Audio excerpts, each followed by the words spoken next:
Si vous aussi vous envisagez d'aménager une suite parentale, que ce soit en réunissant deux pièces de votre maison ou alors en aménageant les combles ou encore en transformant votre garage, eh bien cette vidéo elle est pour vous puisque vous allez voir pas moins de 5 exemples concrets de projets de suite parentale allant d'une surface de 30 mètres carrés et jusqu'à 40 mètres carrés. Vous allez voir justement différents types d'agencement de l'espace pour créer une suite parentale avec espace chambre, dressing et salle de bain. Certains sont organisés autour d'un dégagement qui va donner accès aux différents espaces, donc à la chambre, au dressing et à la salle de bain. Et d'autres vont être organisés plutôt en enfilade où du coup on va passer de la chambre directement dans le dressing et le dressing va aussi donner accès à la salle de bain. N'hésitez pas de me dire en commentaire lequel de ces exemples a inspiré votre projet et lequel de ces exemples vous a le plus vu. Pour chaque exemple, on va voir d'abord une vue en plan et ensuite un room tour de la visualisation 3D qui permet d'apprécier la décoration de l'espace, mais qui est aussi une expérience d'immersion. On s'imagine beaucoup plus facilement dans ce futur aménagement. On va voir du coup 5 projets de suite parentale avec salle de bain et dressing sur une surface entre 30 et 45 mètres carrés. Et pour chaque projet, on va voir la vue de dessus. Et ensuite, vous allez pouvoir faire le room tour vidéo pour chaque espace. Alors, la première suite parentale, il s'agit de cet espace-là. Et donc, on entre directement dans la chambre parentale, qui est composée simplement d'un lit, avec ici une longue coiffeuse. Voilà, une fenêtre d'un côté, donc du coup, c'est là qu'on va voir les produits de beauté et tout ça. Et puis à côté, on a la télé et une porte-fenêtre qui donne du coup sur un balcon côté jardin, un espace assez agréable. Et du coup, cette chambre, elle a une deuxième porte qui donne accès à l'espace dressing, un espace dressing qui est aussi un espace de circulation, puisqu'il donne accès aussi à la salle de douche de la suite parentale qui est assez simple et fonctionnelle. On a simplement une douche, un WC à côté sur Geberit et puis un meuble vasque en bois avec une vasque posée dessus. Donc un espace relativement fonctionnel et assez simple.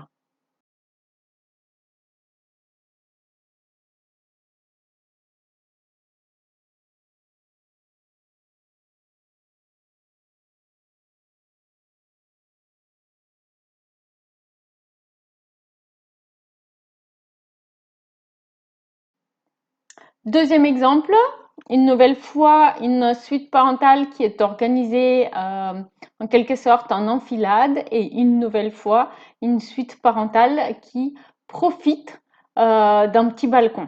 Donc, on entre ici directement dans l'espace chambre.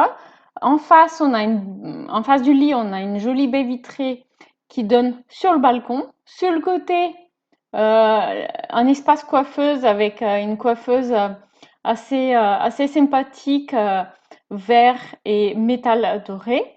Un fauteuil ici dans le coin, c'est très pratique toujours puisque ça permet de déposer simplement des habits le soir, etc. Et du coup, on entre dans l'espace dressing sur le côté, son porte, il est laissé ouvert.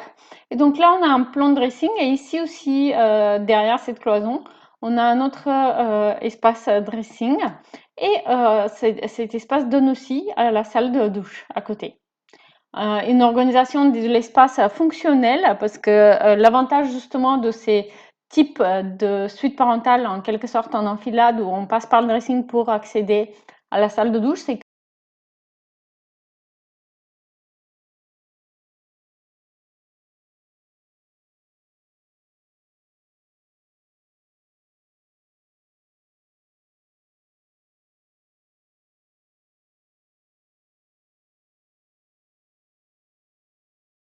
ici une jolie suite parentale qui est un peu plus grande et dont la forme de la pièce est un petit peu plus compliquée. Du coup, c'est pour ça aussi qu'elle nécessite un peu plus de surface parce qu'elle a une forme qui est irrégulière. Une nouvelle fois, une suite parentale avec un balcon côté jardin.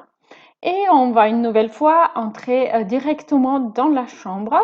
La chambre qui a une porte-fenêtre, donc une baie vitrée. Enfin, elle a simplement une porte-fenêtre qui donne sur le balcon. Et ici, pour tout le reste, ce sont des fenêtres avec allège. Mais il y en a plusieurs, ce qui donne en fait du coup une chambre adulte très lumineuse et très agréable. On a un espace coiffeuse côté fenêtre. Et puis ici, on va avoir deux portes qui donnent sur la chambre.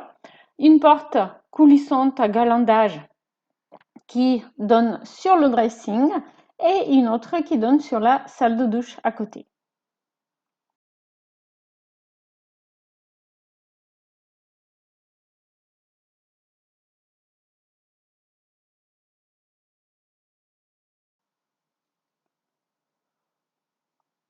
Cet exemple, il est organisé un petit peu différemment dans le sens où on a un dégagement qui permet d'organiser un petit peu cet espace.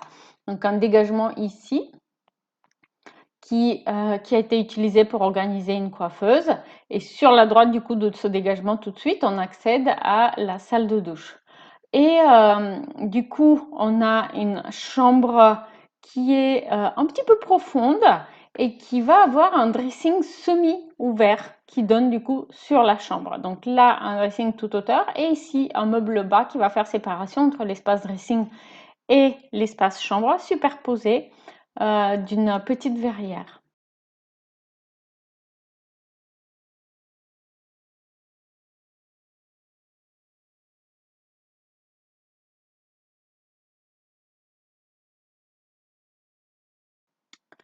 Ici, un autre exemple où une nouvelle fois, on accède séparément au dressing et à la salle de douche. Donc, on entre d'abord dans la chambre, qui est une belle chambre carrée et spacieuse avec balcon. On a une porte à galandage coulissante ici au bout qui permet d'entrer dans un dressing qui est tout en longueur. Alors, on a aussi envisagé une option où la cloison ici, la cloison qui vient accueillir le meuble télé, en somme, dans la chambre, elle n'est pas toute hauteur.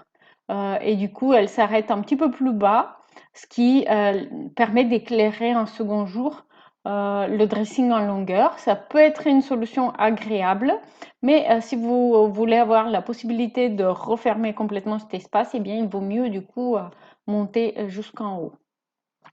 Et du coup, on a une douche avec un grand meuble en bois avec deux vasques et un WC également.